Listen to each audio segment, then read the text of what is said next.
good AIOs are hard to find. Well, actually, that's not entirely true, but unique AIOs are hard to find. Many all-in-one liquid coolers on the market today are derived from the same OEM design by Asetek, and that's why you see products from Corsair, EVGA, Fractal Design, Thermaltake, and NZXT all sporting the same cold plate shape and mounting mechanism. Now, that's not to say they're inherently bad, but there's only so much you can do with a CPU cooler if it's based on a patented block and pump top. Additionally, cooling capacities of these units tend to be about the same, so no matter which you choose, you'll end up in roughly the same temperature range given comparable sizes. But today we're going to be looking at something completely new and definitely unique from Enermax, the 240mm LIQFusion AIO, designed in-house and very different from what you're used to seeing.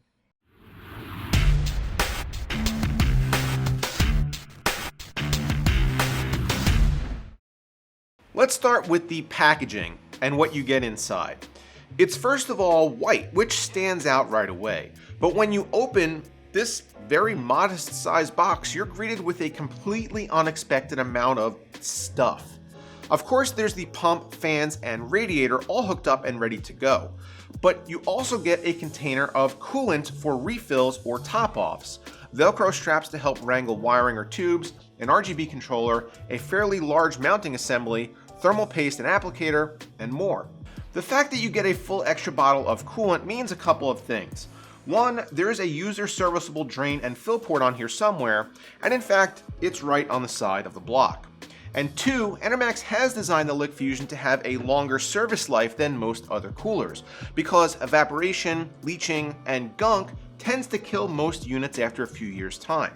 Now you can drain and flush your loop easily, and Enermax gives you the coolant necessary for a refill, so you can keep using the LIQFusion for as long as the ceramic pump keeps pumping. Now, speaking of that pump, this isn't your typical design, and frankly, I've never actually seen anything like it before CES this year.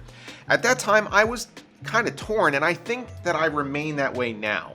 The pump is encased in this rubber housing and attached to both tubes, creating something of a clamp and guide. While this means that you have a little more control over where these things are waving around inside your case, you also have to deal with this bulky piece and an additional PWM cable coming from a spot that might not be as easy to disguise.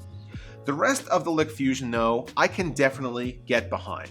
The included fans are the excellent new TB RGB, which run fairly quiet and look great. I reviewed these briefly in my second RGB fan roundup a few weeks ago, and I think a lot of you out there agree with me judging by the comments section. The CPU block is also great looking, with an integrated flow meter and RGB goodness oozing out from all sides. The radiator is made in-house by Enermax, and while thin, is very effective, as we'll see in a minute. Mounting the LIQFusion on an Intel 1151 socket is moderately painless. It's not the easiest set of instructions to follow, but it's not bad, and anyone with any experience really shouldn't have any issues. So with the quirky pump design aside, we've established that this AIO is a looker. But how does it perform? I hooked up the LIQFusion to my open-air test bench on top of an 8600K. And while of course this isn't the most taxing situation, the results are definitely impressive. Temps at stock clock speeds vary between 45 and 48 C depending on what task the processor was running and how long it was under load. I then took the CPU up to 4.7 GHz at 1.25 volts and again ran the same tests.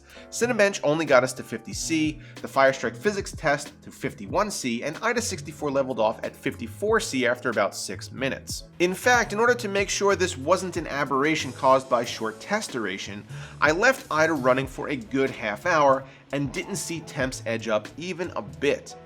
Now keep in mind that these are ideal conditions, and results inside of a case will be slightly higher. But even in the absolute worst case scenario with choked off airflow on all sides, maybe we'd see a 20C uptick in temperatures, which still keeps us well below thermal threshold. The LIQFusion appears to be a superior performer when it comes to CPU cooling. So, does it appeal to you? Let me know in the comments down below.